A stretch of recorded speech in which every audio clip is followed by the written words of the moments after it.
Parce qu'en fait, vous savez, nous, les métis racisés, quand on a des rapports avec une blanche occidentale, on a ce truc du poids de la communauté sur les épaules.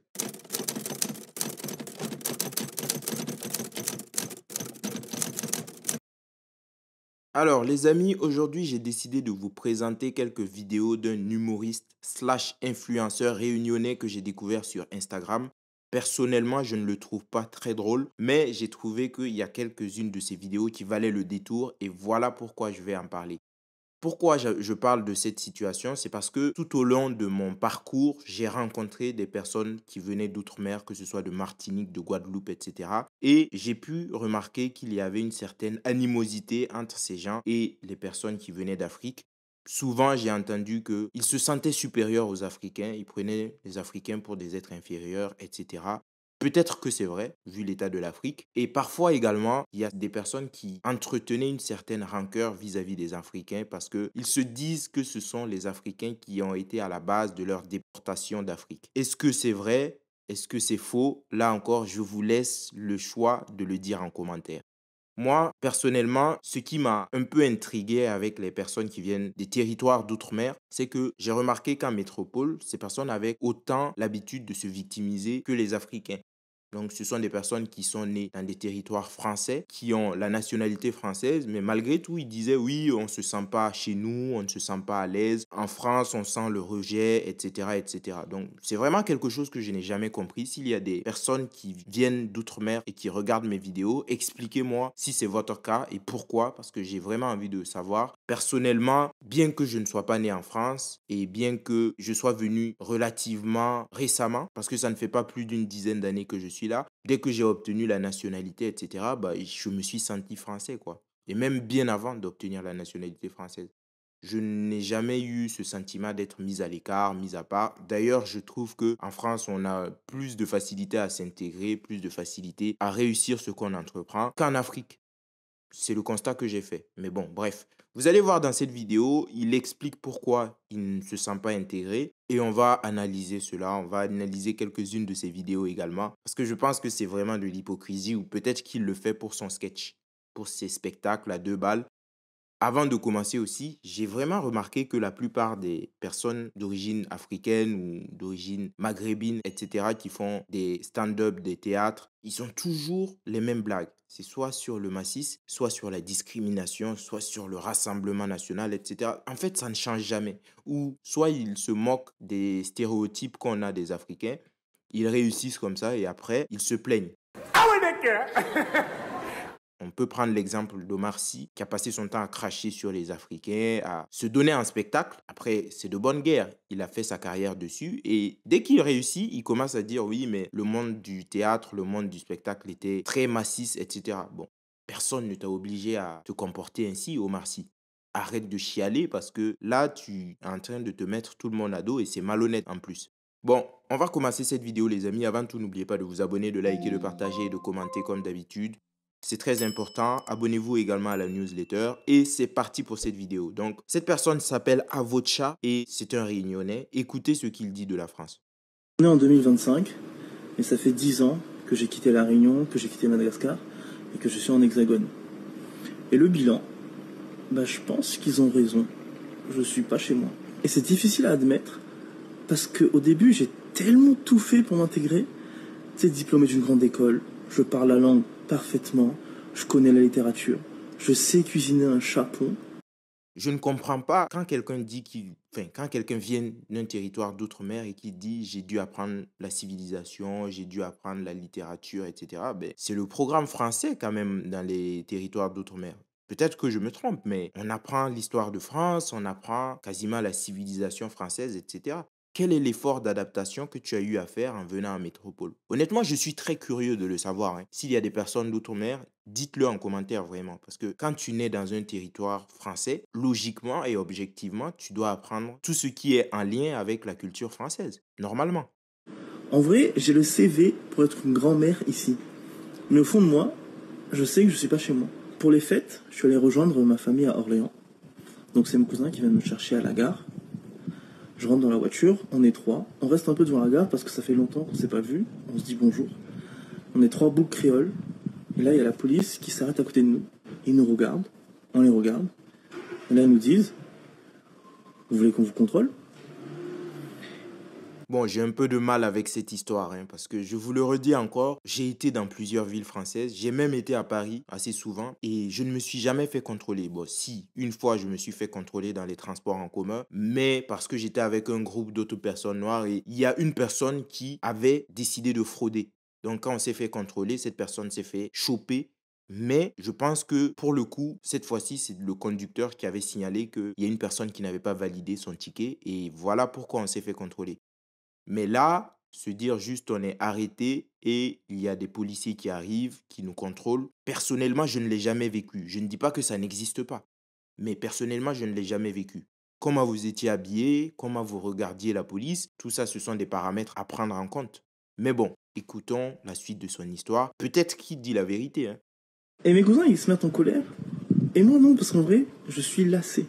Parce que le truc, c'est que tu vois, on est 3 citoyens français.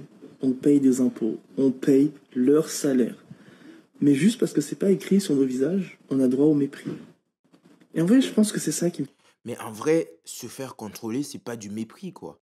Même sur la route, sur l'autoroute, je me suis déjà fait contrôler, mais comme d'autres personnes avant moi ou après moi se sont fait contrôler. Je n'en ai pas fait un problème parce que j'étais noir et que j'ai été contrôlé. Faut arrêter d'être paranoïaque, quoi. Mais bon. Après, c'est son ressenti. Aujourd'hui, nous sommes au 21e siècle et c'est juste le ressenti qui compte. La vérité ne compte pas, c'est le ressenti. C'est peut-être aussi pour cela que nous avons pas mal de problèmes en ce moment. fatigue. Après, on va me dire, mais on n'est pas tous comme ça, on n'est pas tous racistes, c'est vrai.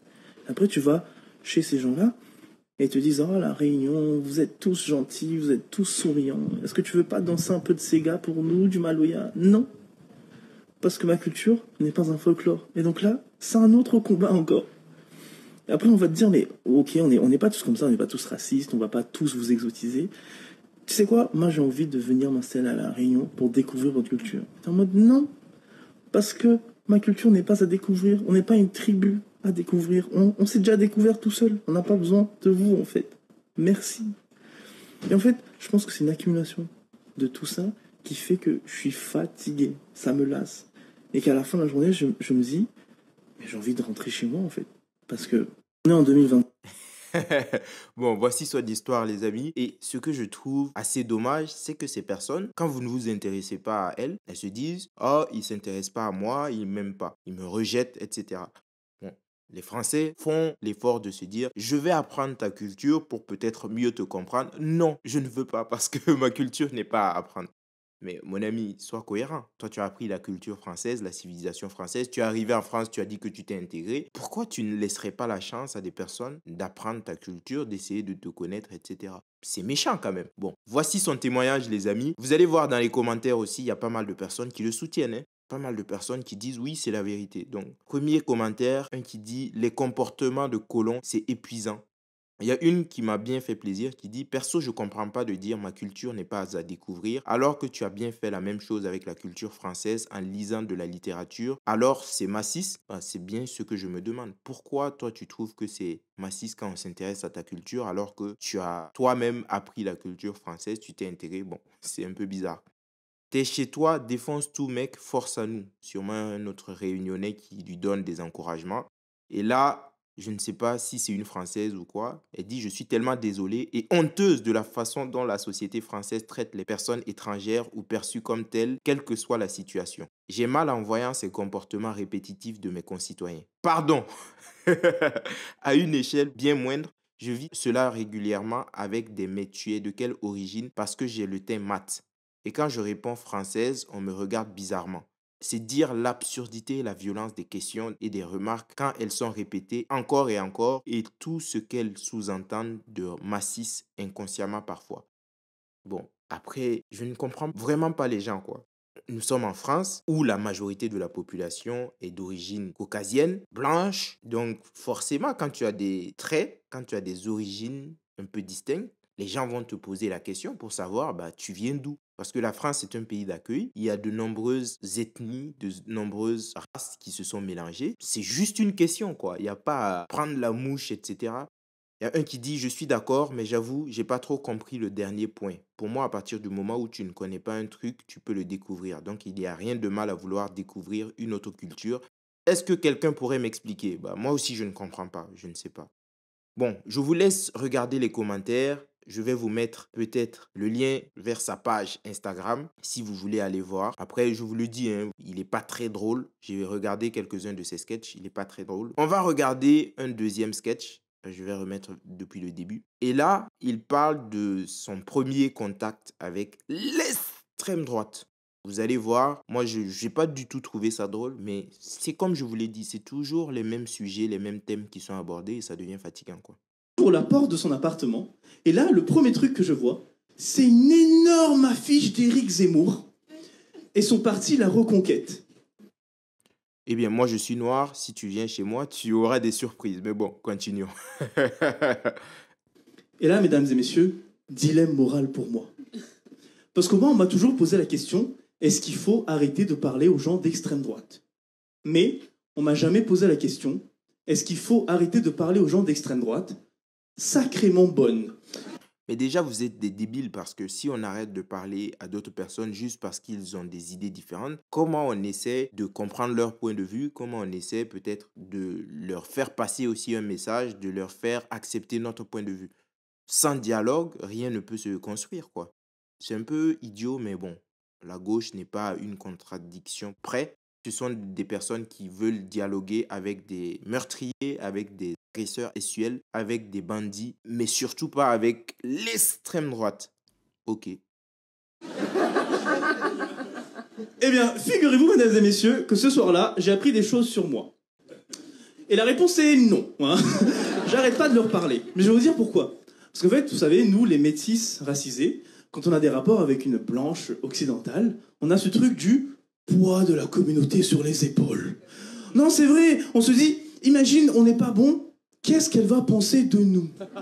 Bon, j'arrête encore ici parce que ça, c'est la réalité, hein. Il y a beaucoup d'Africains, beaucoup de Noirs. Quand ils parlent de conquête avec des personnes blanches, c'est toujours, oui, je représente ma communauté, etc. Il y a toujours un fétichisme. Ces gens qui détestent les Blancs, ils ont toujours un fétichisme bizarre avec les femmes occidentales. Je ne comprends pas pourquoi. Honnêtement, comment on peut être à ce point haineux, détester des gens, mais se dire je vais coucher avec des personnes de cette même origine que je déteste. Et encore une fois, vous remarquerez que c'est une personne noire qui se prend pour un objet et le premier sujet de discussion, le premier sujet de blague qu'il a, c'est le sexe. C'est toujours la même chose, que ce soit les hommes, les femmes noires. J'ai vraiment l'impression que beaucoup de leurs blagues, beaucoup de leurs comportements tournent autour du sexe. Est-ce que c'est quelque chose de valorisant? Non, je ne crois pas. Mais bon, continuons. Sauf que là, je sais déjà ce qu'elle pense de nous. Du coup, je m'en battais les couilles, c'était génial, mesdames et messieurs. On monte sur le lit, elle se dézappe, je me dézappe, elle me retourne comme ça, elle me tape sur les fesses, elle me dit alors, ça te rappelle les souvenirs? Et là j'ai dit stop. Là, c'était ma limite. Je suis parti et j'ai piqué son portefeuille. Elle est déjà raciste, elle peut pas être plus raciste. Pour la porte. Bah honnêtement, c'est pas drôle quoi, c'est vraiment téléphoner, il n'y a rien de nouveau, c'est toujours la même chose. Et le public qui se force à rire, bon, bref. Vous avez vu, donc cette personne qui arrive à avoir des rapports, comme il le dit, avec des femmes blanches, qui arrive à draguer des femmes blanches, qui fait même son spectacle en France et qui sûrement se fait de l'argent. Parce que des personnes comme ça sont mises à l'avant par les gauchistes, par tous les bobos, etc. Ce sont eux qui aiment regarder ce type de stand-up de la part d'Africains ou de personnes d'origine immigrée qui viennent et qui les insultent en plus. Pourquoi pas? Mais voici, cette personne dit quand même qu'elle subit du massisme en France. Je ne suis pas sûr qu'à La Réunion, tu aurais eu toutes ces opportunités. On va voir une dernière de ces vidéos, les amis. Et là, j'ai trouvé que c'était le plus abject, quoi. Mais ça ne me surprend pas. Ça ne me surprend vraiment pas. C'est après le décès de Jean-Marie Le Pen. Et voyez la blague qu'il a faite. Et beaucoup de gens, des gauchistes, se sont marrés de cette blague parce que pour eux, c'est drôle. Alors Jean-Marie Le Pen est mort. Et c'est pas la peine de briser votre dry January parce qu'il existe des boissons sans alcool. C'est un petit rappel les amis, résistez, résistez. Ne brisez pas tous vos efforts maintenant. Alors je peux pas montrer d'émotion Sinon, on va me faire des procès.